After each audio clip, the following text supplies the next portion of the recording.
জানাজা সালাত ত্যাগ করেছে, ওর বিষয়ে কথা বলতে রুচিতে আমার রুচি হয় না। জি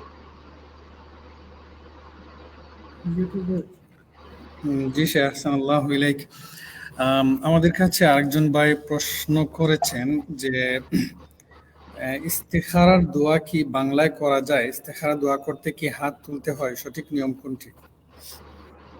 না, ইস্তিখারার ক্ষেত্রে সবগুলো যদি আমরা বাংলায় করে ফেলি সমস্যা না। ইস্তিখারার দোয়া যেটা আল্লাহ রাসূল থেকে সাব্যস্ত হয়েছে সেটাই করার চেষ্টা করবেন। আর হাত তোলাটা এটা শর্ত না, এমনটা বর্ণিত হয়নি। তবে হাত তোলার স্বাভাবিক যেহেতু দোয়ার একটা আদব হচ্ছে হাত তোলা, আপনি যদি হাত তোলেন তাহলে তুলতে পারেন, কোনো অসুবিধা নেই। বাকি বাংলায় করবেন না, এটা আরবিতে করাই আপনার জন্য নিরাপদ, যদি আপনি সঠিক আল্লাহ তাআলার কাছে সেটার ফলাফলটা কামনা করেন। জি জি শেখ আহসানুল্লাহ ইলাইক। আরেকজন ভাই প্রশ্ন করেছেন আমাদের কাছে। ভাই, আপনার প্রশ্নটির উত্তর গত সপ্তাহে দেয়া হয়েছে সম্ভবত। যেহেতু আমি টাকা না নিলেও ইউটিউব আমার চ্যানেলের মাধ্যমে দেখিয়ে এই প্রশ্নের উত্তর বলা হয়েছে। আরেকজন ভাই প্রশ্ন করেছেন, কোনো ব্যক্তি যদি সিয়াম কাজা রেখে মারা যায়, তার পরিবার তার জন্য কি সিয়াম রাখতে পারবে? জি, কারো সিয়াম যদি মান মাতা ওয়ালিস সিয়াম সামা আনহু ওয়ালিয়ু, কেউ যদি মারা যায় এবং তার উপর সিয়ামের কাজা থাকে, তাহলে তার পক্ষ থেকে তার যারা ওয়ালি তারা রাখবে, অর্থাৎ তার যারা ওয়ারিস তার আত্মীয় স্বজন তারা তার পক্ষ থেকে সিয়ামটা রেখে দেবে। সে কারণে তাদের পরিবারের সদস্যরা যদি কেউ রাখতে চায় রাখতে পারে। কিন্তু ব্যাপারটা হচ্ছে যে তাদের সিএমের কাজা কিন্তু তারা বা তাদের সিএম কিন্তু আগে রাখবে, তারপরে তখন মৃত ব্যক্তির পক্ষ থেকে যদি কোনো কাজা আদায় করতে চায় তারা আদায় করবে।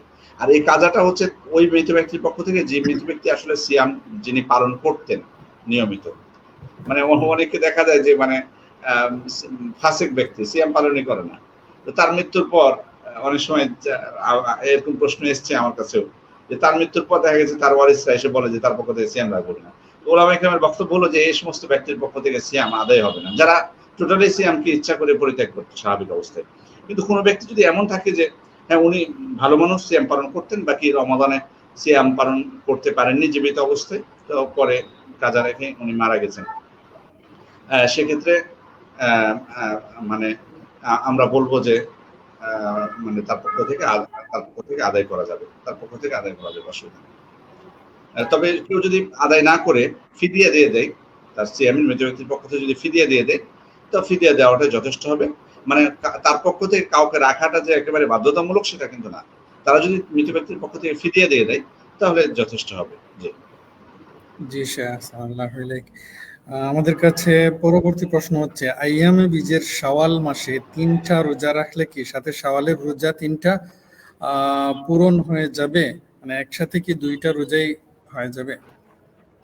আসলে এই বিষয়ে একটু ব্যাখ্যা করে কথা বলতে হয়, কারণ আমরা হয়তো একটা জবাব দিব কিন্তু অন্য কোনো আলেমের কাছে আরেকটা জবাব হয়তো শুনবেন, ওই জন্য ওনার কাছে হয়তো বিপরীতমুখী হতে পারে। আসলে এই মাসআলাটার ক্ষেত্রে একটু বোঝার বিষয় আছে, সেটা হলো যে এক সিয়ামে একাধিক নিয়ত করা যাবে কিনা, এক সিয়ামের ক্ষেত্রে একাধিক নিয়ত করা যাবে কিনা, এর মূল মাসআলা কিন্তু এখানে, এটাকে কেন্দ্র করে উলামা ইকরামের মধ্যে মতভেদ হয়েছে। সেক্ষেত্রে মানে এখানে মূল বিষয় যেটা হলো সেটা হলো যে একাধিক নিয়ত তখনই সম্ভব যখন মানে আমি যদি নির্দিষ্ট কোনো নিয়তে সিয়ামটা রাখি, একটা নিয়তে রাখতেছি যে এইটার সিয়াম আমি রাখতেছি নির্দিষ্ট প্রকারের, আর এর সাথে আরেকটা নিয়ত করতেছি যেটা মানে নির্দিষ্ট ওই সিয়াম বলে কোনো নির্দিষ্ট সিয়াম নেই, বরং ওই দিনের সিয়াম রাখার ব্যাপারে ফজিলত আছে। আমি যদি উদাহরণ দিই তাহলে আরো হয়তো স্পষ্ট হবে। ধরুন আপনি শাওয়ালের ক্ষেত্রে বলি যে শাওয়ালের 6টা সিয়াম, আপনি বলতেছেন যে আমি শাওয়ালের 6টা সিয়াম আমি প্রত্যেক সোম এবং বৃহস্পতিবারে রাখবো। কেউ কোনো ব্যক্তি বললেন যে আমি সোম এবং বৃহস্পতিবার রাখবো। এখন আমরা জানি সোম এবং বৃহস্পতিবারের ব্যাপারে হাদিসে উৎসাহ দেওয়া হয়েছে সিয়াম পালন করার জন্য। কেন? কারণ আল্লাহ রাসূল সাল্লাল্লাহু আলাইহি ওয়াসাল্লাম বলছেন যে তুরফাউ ফিহি আ'মাল ইলা রাব্বিল আলামিন, এই 2 দিনে আল্লাহ তাআলার কাছে আমল পেশ করা হয়। আনা উহিব্বু আন ইউরফা আমালি ওয়া আনা সাইম, সুতরাং আমি পছন্দ করি যে আমার আমলটা যাতে সিয়াম অবস্থায় আল্লাহর কাছে পেশ করা হয়। তো এখন আমরা জানি এটা, তো এই দৃষ্টিকোণ থেকে যেহেতু এই দিনে আমল পেশ করা হয়, সে কারণে আল্লাহ রাসূল সিয়াম রাখতে উদ্বুদ্ধ করেছেন, তিনি নিজেও রাখতেন। কিন্তু এখন কোনো ব্যক্তি যদি বলে যে শাওয়ালের 6টা সিয়াম আমি সোম এবং বৃহস্পতিবারে রাখবো, কি নিয়তে যে শাওয়ালের 6টাও যাতে হয় এবং সোম আর বৃহস্পতিবারের মর্যাদাও যাতে আমি পেয়ে যাই, এটা জায়েজ। এটা জায়েজ। কেন জায়েজ? কারণ হচ্ছে যে শাওয়ালের 6টা সিয়াম এটা মাকসুদুল লিযাতি, মাকসুদুল লিযাতি, অর্থাৎ ওই 6টা সিয়াম উদ্দেশ্য শরীয়তে, যে 6টা সিয়াম আপনাকে গণে গণে 6টা সিয়াম রাখতে হবে। আর এই সোম এবং বৃহস্পতিবারের সিয়ামটা মাকসুদুল লিযাতি না, অর্থাৎ ওইটা নির্দিষ্ট হবে যে ওটা সোমবারের সিয়াম, এটা আলাদা কোনো সিয়াম, বিষয়টা এমন না, বরং ওই দিন সিয়াম রাখাটাই উদ্দেশ্য। সেটা যে প্রকারের সিয়াম হোক, আপনি কাজা সিয়াম হোক সেটা হতে পারে, বা অন্য কোনো যে কোনো নফল সিয়াম হতে পারে, আপনি ওই দিন সিয়াম অবস্থায় থাকবেন, এটাই উদ্দেশ্য। ওইটার জন্য যে আলাদা এটা স্পেশাল সিয়াম নিয়ত করতে হবে এটা না, বরং আপনি অন্য নিয়ত ওই দিন যদি রাখেন, ওই দিন সিয়াম রাখার যে মর্যাদা সেটা আপনি পেয়ে যাবেন। এই কারণে দুইটা নিয়ত এক জায়গায় হলে অসুবিধা নেই। কিন্তু যদি দুইটা ভিন্ন ভিন্ন সিয়াম হয়, যেমন শাওয়ালের সিয়াম, এটা কিন্তু মাকসুদুল লিযাতি। এখন এই যে 3টা সিয়ামের কথা যেটা আমরা আসতেছে, এই 3টা সিয়াম কি আসলে মাকসুদুল লিযাতি নাকি গয়র মাকসুদুল লিযাতি? সঠিক কথা হলো যে মাকসুদুল লিযাতি। 3টা সিয়াম আলাদা সিয়াম উদ্দেশ্য, অর্থাৎ প্রত্যেক মাসে আপনি 3টা সিয়াম রাখবেন, প্রত্যেক মাসে আপনি 3টা সিয়াম রাখবেন। সে কারণে যারা আমল করেন যে আসলে আমি প্রত্যেক মাসে 3টা সিয়াম রাখবো, তাদেরকে শাওয়াল মাসেও আলাদাভাবে 3টা সিয়াম রাখতে হবে, ওই 6টা সিয়ামের সাথে একসাথে নিয়ত করলে হবে না। এই দৃষ্টিকোণ থেকে আমি এই মতটাকে প্রাধান্য দিই যে আপনি যদি 3টা সিয়াম রাখতে চান আলাদাভাবে, তাহলে আপনি 3টা সিয়াম আলাদাভাবে রাখবেন, শাওয়ালের 6টা সিয়াম আপনি আলাদা রাখবেন, কারণ দুই ধরনের সিয়াম, দুই রকমের পার্থক্য, এবং দুইটাই মাকসুদুল লিযাতি। হ্যাঁ, এমন যদি হয় যে আইএমএ বীজের দিনগুলোতে আপনি শাওয়ালের সিয়াম রাখলেন, তাহলে হয়তো আইএমএ বীজের যে মর্যাদা সেটা আপনি পাবেন। কিন্তু এখানে 3টা সিয়াম বলতে কিন্তু আসলে আইএমএ বীজটা উদ্দেশ্য না, কারণ এই আল্লাহ রাসূল এই 3টা সিয়াম শুধু আইএমএ বীজে রাখতেন না। আয়েশা রাদিয়াল্লাহু আনহা বলছেন যে তিনি ভ্রুক্ষেপ করতেন না, কখনো মাসের প্রথম দিকে রাখতেন, কখনো মাসের মাঝখানে, কখনো আবার মাসের শেষে। তার মানে বোঝা যাচ্ছে যে এটা আইএমএ বীজের সিয়াম নয়, নির্দিষ্ট না এই 3 দিনের সাথে, যে কোনো 3 দিন হলেই হবে। এই দৃষ্টিকোণ থেকে এই 3টা সিয়াম, প্রত্যেক মাসের 3টা সিয়ামের যেটা ফজিলত, এটা আসলে আলাদা উদ্দেশ্য। এই কারণে শাওয়ালের 6টা সিয়ামের সাথে একসাথে নিয়ত না করাটাই আমাদের জন্য নিরাপদ, এটা আমি মনে করি। যদিও অনেক ওলামা ইকরাম বলতেছেন যে দুইটা একসাথে নিয়ত করলে হবে সাধারণ নফল হিসেবে, কিন্তু আমি যে মতটাকে সমর্থন করি যে এটা হচ্ছে মাকসুদুল লিযাতি, অর্থাৎ ওই সিয়ামটাই উদ্দেশ্য যে প্রত্যেক মাসে আপনি 3টা রাখবেন, সে কারণে এটা 6টার সাথে না মিলায়। তবে যদি আমি যেমনটা কিছুক্ষণ আগে বলেছি যে সোমবার এবং বৃহস্পতিবারের সাথে যদি আপনি মিলাতে চান, মিলাতে পারবেন, কারণ ওই দিনগুলোতে সিয়াম রাখাটাই হচ্ছে মূল বিষয়, আলাদা কোনো সিয়াম উদ্দেশ্য নয়। আল্লাহু আ'লাম। আমি জানি না আমি বুঝাতে পেরেছি কিনা, আল্লাহু আ'লাম। জি শেখ, আহসানুল্লাহু ইলাইক, বারাকাল্লাহু ফি ইলমিক ওয়া যুহদিক। শেখ, আমাদের কাছে আর একজন ভাই প্রশ্ন করছেন যে আরবি বুঝতে পারে এমন জেনারেল ছাত্রের জন্য কি হাদিসের ব্যাখ্যা গ্রন্থ কেনা উচিত নাকি শুধু হাদিস গ্রন্থ? আরবি বুঝতে পারে এমন জেনারেল ছাত্র, উনি আরবি, একজন জেনারেল মানুষ, উনি আরবি বুঝতে পারেন, তো উনি কি হাদিসের ব্যাখ্যা গ্রন্থ কিনবেন নাকি শুধু হাদিস গ্রন্থটুকুই পড়বেন? না, হাদিস পড়তে সমস্যা নেই, বাকি কথা হলো যে হাদিসগুলো বোঝার ক্ষেত্রে সালাফদের মতটা জরুরি, তারা কিভাবে বুঝেছেন। এটা আরবি পড়া হোক, জেনারেল হোক, সবার জন্য এটা জরুরি। অর্থাৎ কোনো ব্যক্তি মানে কমপক্ষে উস্তাদের কাছে, ওনার কাছে ব্যাখ্যা গ্রন্থটা কিনা জরুরি না, কমপক্ষে শিক্ষকের কাছে যে উনি হাদিসগুলো পড়বেন। কারণ হচ্ছে কি যে মানে হাদিসের ব্যাখ্যাটা যেন উনি, বুঝটা যাতে উনি নিজের পক্ষ থেকে নিজে না নিয়ে নেন। কারণ এইটা যদি কারো হয় যে কোনো ব্যক্তির মানে ব্যাখ্যা সম্পর্কে কোনো ধারণা নেই, শিক্ষকের কাছে যাচ্ছে না, বাড়িতে বসে বসে শুধু হাদিস পড়তেছে, এটাতে উনি যাতে এটার উপর নির্ভরশীল না হন, প্রশ্নটা এটা।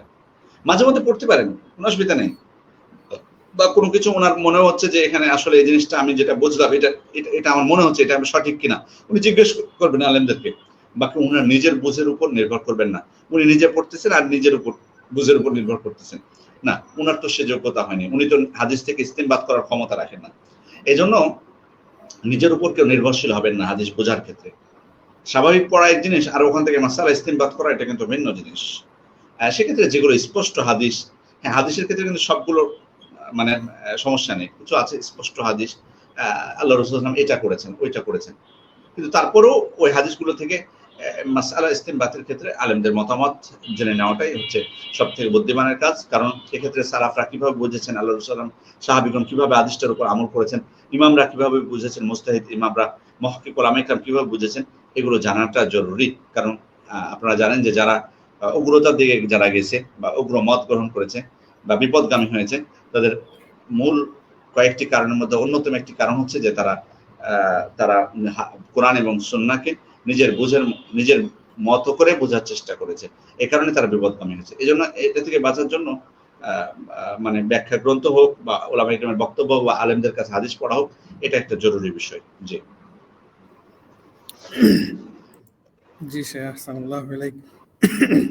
আমাদের কাছে আরেকজন ভাই প্রশ্ন করেছেন, আমি কাউকে টাকা ধার দিলে না চাওয়া সত্ত্বেও সে যদি আমাকে কোনো হাদিয়া দেয় তাহলে সেটা নেওয়া জায়েজ হবে কিনা? মানে উনি মানে ঋণ পরিশোধের সময় কিছু এক্সট্রা দিচ্ছেন তাকে হাদিয়া, কোনো প্রকার যদি পূর্বে চুক্তি না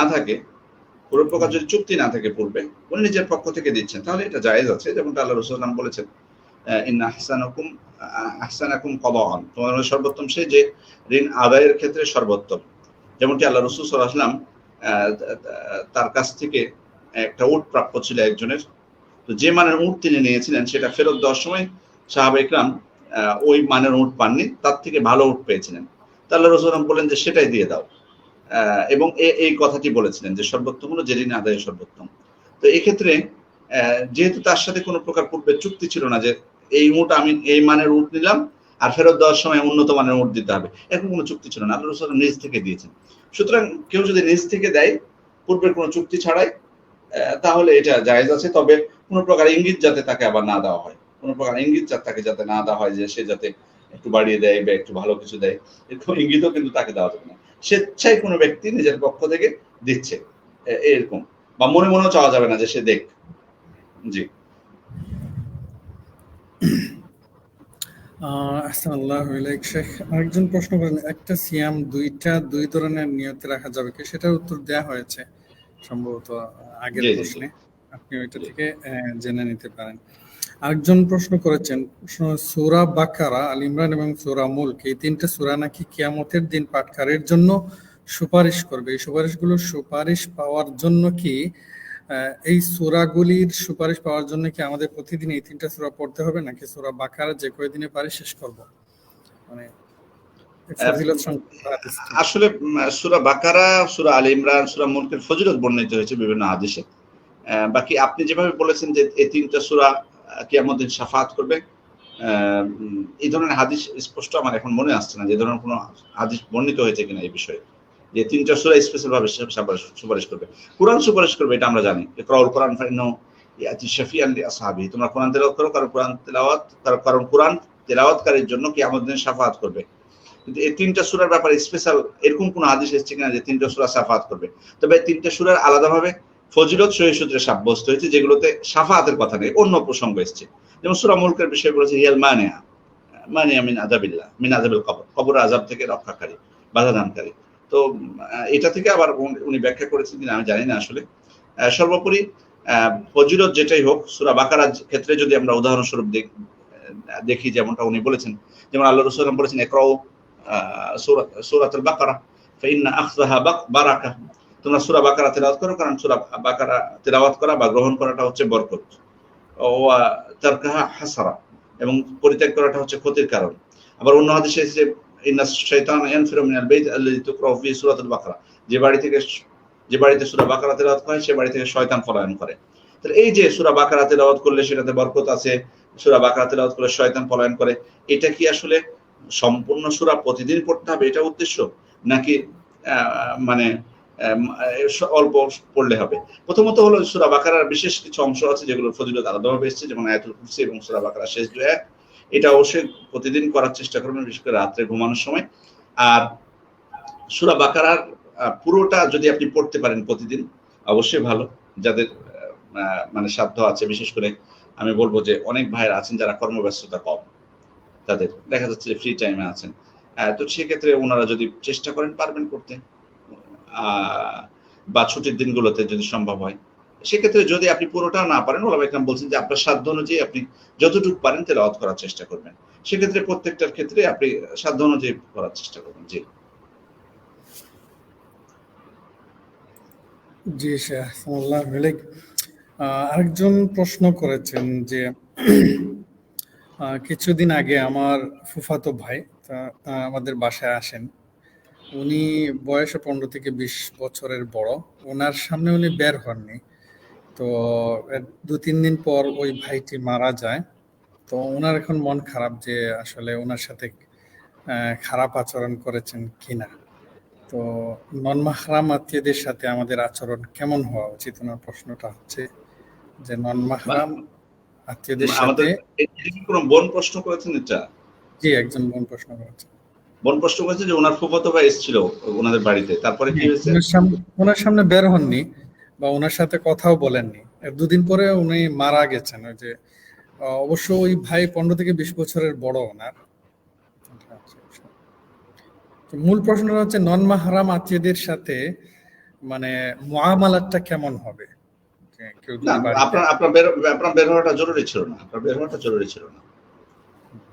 তবে তবে বিষয়টা যাতে মানে এমনটা যদি যাতে স্পষ্ট হয় আপনার যারা নন মাহরাম যারা, তাদের কাছে যে আপনি ইসলাম পর্দার স্বার্থেই বের হচ্ছে না, এটা মানে অন্য কোনো বিষয় যাতে এখানে না আসে, যে হয়তো অহংকার বলতে পারে, অনেকে হয়তো মনে করতে পারে আপনি কিন্তু তার সাথে মানে বেপর্দা হয়ে যাবেন না বা অতিরিক্ত কথা বলবেন না, সেজন্য হয়তো বা জাননি।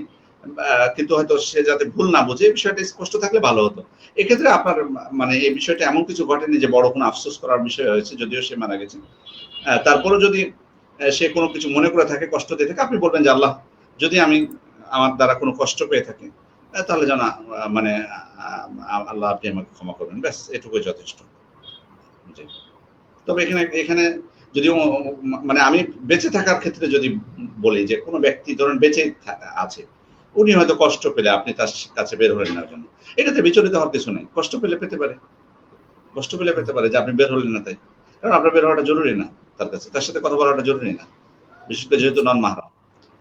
তারপরেও যাই হোক, মানে যেমনটি বললাম যে তাদের কাছে যদি স্পষ্ট থাকে বিষয়টা যে আপনি পর্দার কারণেই বের হননি, যে এটা তাদের সব থেকে ভালো হবে। জি জি স্যার, আসসালামু আলাইকুম। আমাদের কাছে আরেকজন প্রশ্ন করেছেন যে পুরুষরা কি গোল্ড কালারের ইমিটেশনের আংটি পরতে পারবে?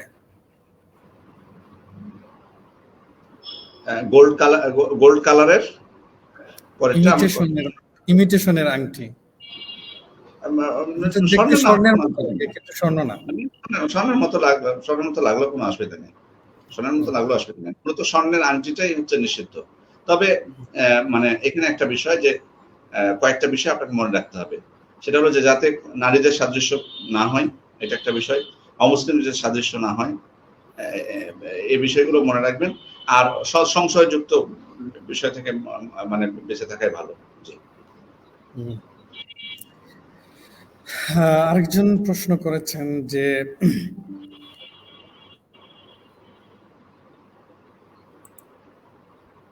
রুকু থেকে ওঠার পর রব্বানা লাকাল হামদ না বললে নামাজ হবে কি? রুকু থেকে ওঠার পর রব্বানা ওয়া লাকাল হামদ না বললে কেন বলবেন না? কেন বলবেন না উনি?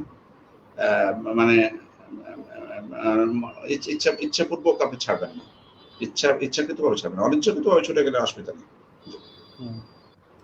জি স্যার, আসসালামু আলাইকুম। আরেকজন ভাই প্রশ্ন করেছেন, কেউ যদি আমার কাছে নিজের টাকা জমা রাখে আর সেই টাকা যদি আমি কোনো উপস্থিত কোনো কাজে লাগাই যেখানে আমার কাছে আমার নিজের টাকা নেই কিন্তু পরবর্তীতে আমি ফেরত দিতে পারবো, এরকম ভাবে ব্যবহার করা কি ঠিক হবে? আমানতের ক্ষেত্রে যেটা বিষয় সেটা হলো যে ওলামায়ে কেরামের যেটা বক্তব্য সেটাই বলে দিচ্ছি যে আমানত যিনি রেখেছেন তার অনুমতিক্রমে ব্যবহার করা যাবে, তার অনুমতিক্রমে ব্যবহার করা যাবে, বাকি ব্যবহার করা উচিত না। আরেকজন ভাই প্রশ্ন করেছেন যে শেখ, আমার মা আমাকে জর্দা কিনতে বলে, সেখানে আমি কি করতে পারি? এরকম প্রশ্ন পূর্বেও ছিল মনে হয় 2-1 সপ্তাহ আগে। জি, আমার ভলিউম একটু সমস্যা ছিল, আবার যদি একটু রিপিট করতেন। জি, একজন ভাই প্রশ্ন করেছেন যে আমার মা আমাকে জর্দা কিনতে বলেন, সেখানে আমি কি করতে পারি? দয়া করে জানান। এটা একটা বড় সমস্যা। আহ, স্বাভাবিক এক্ষেত্রে যেটা মূল কায়দা হলো লা তাআতা লিমাখলুকিন ফি মাসিয়াতিল খালিক, স্রষ্টার অবদ্ধতায় সৃষ্টির আনুগত্য চলবে না। সেক্ষেত্রে আপনি যদি আপনার মায়ের কথা না শুনেন কোনো অসুবিধা নেই, আপনার উপর কোনো পাপ হবে না। বাকি পরিস্থিতি মানে মানে স্বাভাবিক করার জন্য, অর্থাৎ হয়তোবা আপনার প্রতি ভুল বুঝতে পারে বা কিছু, সেক্ষেত্রে যদি আপনি হয়তো এখানে হিকমতের কিছুটা আশ্রয় নেন, কিছুটা সময় নেন, তাহলে হয়তো বা নিতে পারেন। বাকি আপনার উদ্দেশ্য অবশ্যই হবে, মানে এখানে মূল উদ্দেশ্য আপনার হবে যে আপনি এ কাজে তাকে সহযোগিতা করতে চাচ্ছেন না, বা এটা হারাম স্পষ্ট এক্ষেত্রে, এবং হারাম কাজে কারো সহযোগিতা করা ঠিক না, এটা আপনাকে বার্তা তাকে ভালোভাবে পৌঁছে দিতে হবে। এই জন্য আমি বলবো যে এটা আপনার মাকে অবশ্যই বলতে হবে, এটা আপনাকে জানাতে হবে যে এটা খাওয়াটা হারাম, আর হারাম কাজে কারো সহযোগিতা করা উচিত না। আর আপনি যদি আপনার প্রতি যদি নাখোশ হয়, তাহলে তার ভাই আর আপনার উপর বর্তাবে না। তবে অবশ্যই আপনি তার সাথে চেষ্টা করবেন যে হিকমতের সাথে তাকে খুশি করে যেভাবে হোক এই বিষয়টা থেকে তাকে বিরত রাখার জন্য। জি জি শেখ, বারাকাল্লাহু ফিক। আরেকজন ভাই প্রশ্ন করেছেন যে ভাগ্যে যা আছে তাই হবে, একথা কি সত্য? সত্য বলেছে, তাকদীরের প্রতি বিশ্বাস তো রাখতে হবে, তাকদীরে যেটা আছে সেটা তো হবে। কিন্তু এটার অর্থ এটা না যে মানে আমি মানে সবাব গ্রহণ করব না, যে আমি এই যে আছে না অনেকে যা হবে হবে আমি গর্ব, না এটা না, সবাব গ্রহণ করতে হবে। যদি সবাব গ্রহণের বিষয় থাকে, সবাব আপনাকে গ্রহণ করতে হবে, মাধ্যম আপনাকে গ্রহণ করতে হবে। প্রচন্ড রোদ, এই রোদে খালি মাথায় বের হলে ডাক্তাররা বা যারা সংশ্লিষ্ট দায়িত্বশীল আছেন তারা বলছেন যে এটা রিস্ক আছে, ঝুঁকি আছে। এখন আপনি বলবেন যে না আমি বের হবো, যা হবে হবে ভাগ্যে, কেন আপনি বের হবেন? হ্যাঁ, যদি যেটা জরুরি যে হ্যাঁ আপনাকে সেটা থেকে আপনি বাঁচতে পারছেন না, সেটার ব্যাপার আলাদা, সেখানে আপনি আল্লাহর উপর তাওয়াক্কুল করবেন। কিন্তু আপনি মাধ্যম তো গ্রহণ করতে হবে, মাধ্যম গ্রহণ ছাড়া আপনি বলবেন ভাগ্যে যা আছে, এটা ঠিক না। তবে অবশ্যই সাবাব গ্রহণ করার পরও আপনি হয়তো রক্ষা পেতে নাও পারেন, সেজন্য মূল বিশ্বাসটা তাকদীরের উপর, তাকদীরে থাকলে হবে। জি আসসালামু আলাইকুম শেখ। আরেকজন ভাই প্রশ্ন করেছেন যে আমি জানতে চাই সালাতের দ্বিতীয় বৈঠকে তাশাহুদ পড়ার পর দুরূদ পড়া যাবে কি? সালাত দ্বিতীয় বৈঠকে তাশাহুদের পর দ্বিতীয় দুরূদ পড়া বৈঠকে যাবে? জি, দুরূদ তো পড়তেই হবে। আমার মনে হয় প্রথম বৈঠকটা দ্বিতীয় রাকাতে হওয়ার কথা, যেমন দ্বিতীয় রাকাতে। উনি হয়তো দ্বিতীয় রাখাতে উদ্দেশ্য করেছে কিনা। জি, যদি আপনার উদ্দেশ্য হয় দ্বিতীয় বৈঠক, তো এটা অনেক উলামা ইকরাম বরং রুকুনে বলেছেন যে দরুদ পড়াটা রুকুন সালাতের শেষ বৈঠকে। আর যদি আপনার উদ্দেশ্য হয় প্রথম বৈঠক দ্বিতীয় রাকাত, তাহলে এটা পড়া যায়, জায়েজ। জি জায়েজ রয়েছে। আসসালামু আলাইকুম শেখ। আরেকজন প্রশ্ন করেছেন যে কোনো মুসলিম নারী যদি স্বেচ্ছায় হিন্দু যুবকের সাথে জিনায় লিপ্ত হয়, তাহলে কি উক্ত মুসলিম নারী কাফের হয়ে যাবে? না, কাফের হবে না, কাফের হবে না, কাফের কাফেরা বলা বলা- যাবে না। না, কাফের কাফের কাফের সাব্যস্ত করা যাবে না, কাফের বলা যাবে না। তবে নিঃসন্দেহে এটা ব্যভিচার, এটা পাপ, সেটা মুসলিমের সাথে হোক অমুসলিমের সাথে হোক। জি আহসানুল্লাহ ইলাইক শেখ। আরেকজন বোন প্রশ্ন করেছেন, গর্ভবতী মহিলা কি সামনে বালিশ রেখে সিজদা করতে পারবে? মাটিতে সিজদা দেওয়া সম্ভব হয় না। আসলে কোনো উঁচু জিনিসের উপর সেজদার ক্ষেত্রে এক্ষেত্রে ওলামা ইকরাম অনেক বক্তব্য এসেছে, পক্ষে বিপক্ষে অনেক কথা রয়েছে কোনো উঁচু জিনিসের উপর সেজদা করার ক্ষেত্রে। সেক্ষেত্রে যদি ওনার সমস্যা হয় উনি ইশারায় করবেন সেজদা, ওনার সমস্যা হলে উনি ইশারায় করবেন। কিন্তু বালিশ বা টেবিল বা বালিশের এগুলোর কোনো উঁচু উঁচু স্থানে না করাটাই উচিত। জি, আহসানুল্লাহ ইলাইক। আরেকজন ভাই প্রশ্ন করেছেন যে মসজিদের পিছনে কবর থাকলে সেই মসজিদে সালাত হবে কি? পিছন দিকে মানে মসজিদের সীমানার বাইরে? আসলে পিছন দ্বারা কি বুঝেছে? যদি উনি পিছন দ্বারা যদি কিবলা, হ্যাঁ কিবলার দিকে না হয় পূর্ব দিকে হয়, তাহলে তো সমস্যা নাই আশা করি। সমস্যা নেই, জি জি সমস্যা নেই ইনশাল্লাহ, ওইটার ক্ষেত্রে সালাতের ক্ষতি হবে না। বাকি মানে যে সমস্ত মসজিদের ভিতরে, মানে এখানে একটু ব্যাখ্যা সাপেক্ষ বলতে হয় যে আমাদের দেশের প্রেক্ষাপট তো, সেক্ষেত্রে হয়তো দেখা যাচ্ছে মসজিদের সীমানার মধ্যে পিছনে আছে, এবং হুম। কোনো বুজুর্গের কবর, সেক্ষেত্রে তাদের মানে উদ্দেশ্য সেখানে কবরটা রাখা এবং বরকত, অতিরিক্ত বরকত কামনা করা, এরকম কোনো উদ্দেশ্য হলে তো মারাত্মক এই বিষয়টা। আর যদি এরকম কোনো কিছু না হয়ে থাকে, বরং স্বাভাবিক হয়তো বা পড়ে গেছে পিছন দিকে, তাহলে সালাতের কোনো ক্ষতি হবে না ইনশাল্লাহ। তবে মসজিদ কর্তৃপক্ষের উচিত কবরটাকে যেভাবে হোক আলাদা করে রাখা, যাতে ভবিষ্যতে কেউ এটার দ্বারা কোনো বরকত কামনা করা বা ভিন্ন উদ্দেশ্যে এটা না নিতে পারে ভবিষ্যতে। কারণ ওনারা মারা গেলেন, পরবর্তীতে মনে করলো যে, শুনতে পেলো যে অমুক নেককার বান্দার এটা কবর, সেক্ষেত্রে ভবিষ্যতে হয়তো এটা তাদের পাপের দিকে নিয়ে যেতে পারে বা শিরকের দিকে নিয়ে যেতে পারে। সেজন্য সাদ্দান লিজারিয়া, কবরটাকে দ্রুত আলাদা করে দেওয়া, যেভাবে সেটা যেদিকেই হোক না কেন, পিছন দিকে হোক, সামনের দিকে হোক। আর সামনের দিকে হলে তো মারাত্মক, এটা তো মানে যদি আলাদা না করা হয় তাহলে সালাতই হবে না এটা। জি। শেখ, এরকম আমার জানা মতে দু একটা মসজিদ আছে আমাদের এইদিকে, যেখানে মসজিদের পিছন দিকে মূল ইয়ার ভিতরে ইয়াটা কবরটা। তো এক্ষেত্রে যদি কেউ কবরটা সরাতে চায় তাহলে তার ইয়াতে কি হবে? বা কবর সরানোই ভালো, নিরাপদ তাদের জন্য। তাদের জন্য নিরাপদ, সরিয়ে ফেলা চাই। সেক্ষেত্রে সরাতে পারে, অন্য জায়গায় স্থানান্তর করে দেবে। আরেকজন প্রশ্ন করেছেন, জি, শেখের কাছে প্রশ্ন, আপন সহোদর ভাইয়ের ছেলে কি মাহরাম হবে? আপন সহোদর ভাইয়ের ছেলে, তাহলে ভাতিজা হয়। সরি, আমি প্রশ্নটা বুঝতে পারিনি, আপনার সাউন্ডটা একটু, মানে আমার এখানে নেট প্রবলেম তো। আপন সহোদর ভাইয়ের ছেলে কি মাহরাম হবে? একটু এটা কি ইয়াতে প্রশ্নটা লিখিত হলে একটু যদি আমাকে ইয়াতে স্ক্রিনে দেখাতেন। জি, আমি দিয়েছি।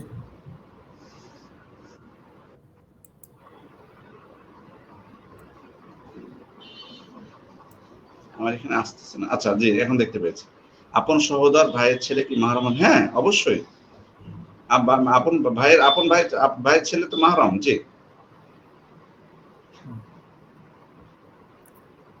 জি স্যার, আরেকজন প্রশ্ন করেছেন যে বিয়ের বয়স হয়েছে কিন্তু বউকে ঘরের ভিতরে পরিপূর্ণ পর্দায় রাখার আলাদা পরিবেশ তৈরি হয়নি, একটু সময় লাগবে। সেক্ষেত্রে বিয়ে করে বউকে শ্বশুর বাড়িতে 6 মাস অথবা 1 বছর রেখে দিয়ে পরে যখন পরিপূর্ণ ঘর করব, ভাইদের ঘর থেকে আলাদা তখন বউ ঘরে তুলবো, এটা কি করা যাবে? মানে অর্থাৎ শ্বশুর বাড়িতে বউকে দীর্ঘদিন রাখা যাবে কিনা?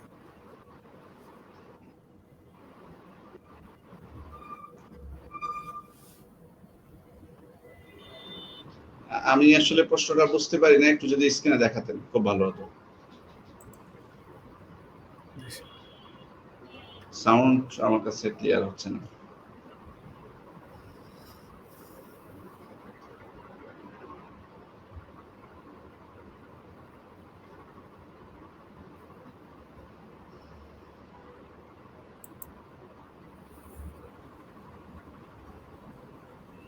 দেখা যাচ্ছে কি শেখ?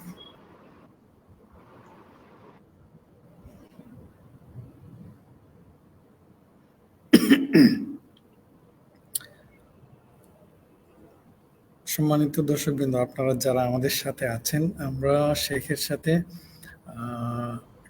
যোগাযোগ বিচ্ছিন্ন হয়ে গেছে। আশা করি আমরা অতি দ্রুত শেখের সাথে কানেক্টেড হতে পারবো। তার আগে আপনি আপনাদেরকে বলে দিই, আমাদের এই অনুষ্ঠানটি প্রতি রবিবার 9টা 30 সময় শুরু হয়, মোটামুটি 1 ঘন্টার মধ্যে 9টা 10টা 30 গিয়ে শেষ হয়। এবং আমাদের হোয়াটসঅ্যাপ নাম্বার রয়েছে, ওখানে আপনারা আগে মানে প্রশ্ন পাঠাতে পারেন, আমরা সেগুলো এই অনুষ্ঠানে প্রশ্ন করে থাকি।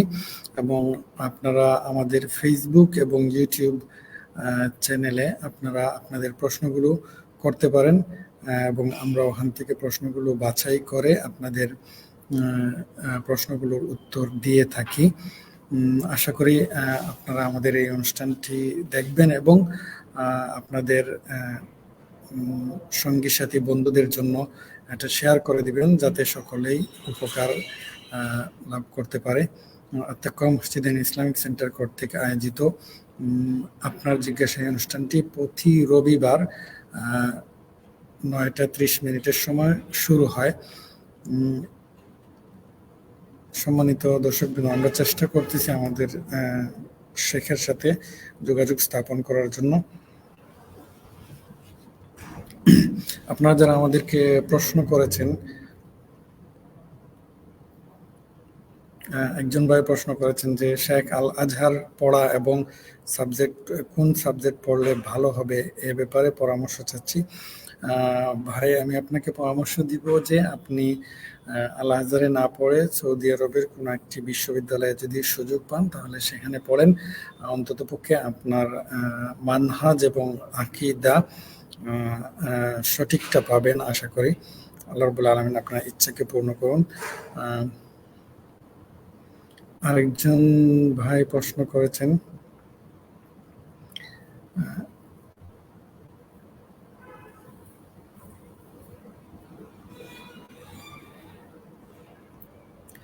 আমাদের কাছে আরো অনেক ভাই প্রশ্ন করেছেন যে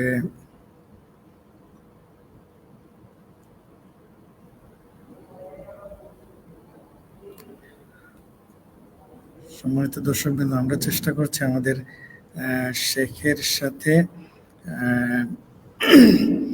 যোগাযোগ স্থাপন করার জন্য, কিন্তু আমরা যোগাযোগ স্থাপন করতে পারছি না।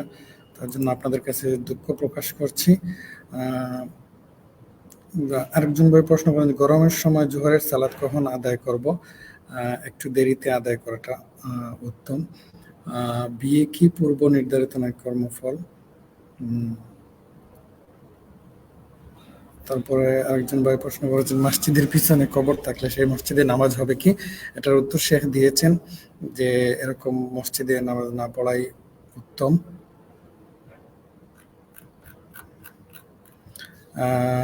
সম্মানিত দর্শকবৃন্দ, আমরা আপনাদের কাছে দুঃখ প্রকাশ করছি যে আমাদের শেখের সাথে আমরা যোগাযোগ স্থাপন করতে পারতেছি না।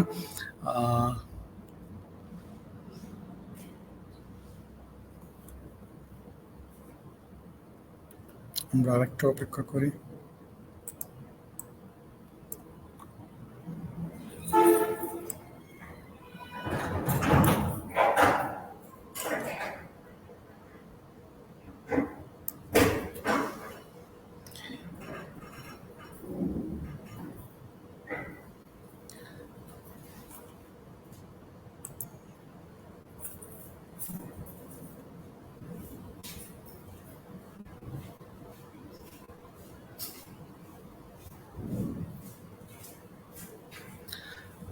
সম্মানিত দর্শকবৃন্দ, আশা করি আপনারা আগামী সপ্তাহে আমাদের সাথে থাকবেন। আমরা সম্ভবত শেখের সাথে যোগাযোগ স্থাপন করতে পারবো না, তার জন্য আমরা আমাদের অনুষ্ঠানটি এখানেই শেষ করছি।